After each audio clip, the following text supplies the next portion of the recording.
గంటల కొద్దీ ట్రాఫిక్ జామ్లు, వర్షం పడిందంటే చాలు ఎన్ని మ్యాన్ అవర్స్ రోడ్డు మీద ఖర్చు అయిపోతాయో తెలియదు. ఎంత ఫ్యూయల్ కాలిపోతుందో మనం అంచనా వేయలేం. పైనుంచి చూస్తే ఫ్లైఓవర్ ఓవర్ వ్యూలు, కిలోమీటర్ కొద్దీ బంపర్ టు బంపర్ తన్నేసిన ట్రాఫిక్ అనేది ఈ మధ్యన హైదరాబాద్లో తరచుగా కనబడుతోంది.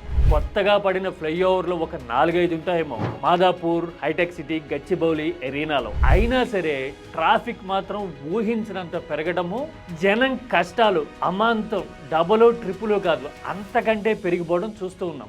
ఈ లెక్కల ప్రకారం హైదరాబాద్లో సగటున 10 కిలోమీటర్లు ట్రావెల్ చేయడానికి 30 నిమిషాల కంటే ఎక్కువ టైం పడుతుందట. ఇది ఇండియన్ మెట్రోపాలిటన్ స్టాండర్డ్స్ ప్రకారం చాలా ఎక్కువ టైం. ఇలాంటి సిచ్యువేషన్ వల్లే Hyderabad is better than Bengaluru infrastructure పరంగా, స్టాండర్డ్ ఆఫ్ లివింగ్ పరంగా అనే ట్యాగ్ ని సిటీ కోల్పోతోంది అనే చర్చ ఇప్పుడు నేషనల్ మీడియాలో స్టార్ట్ అయిపోయింది.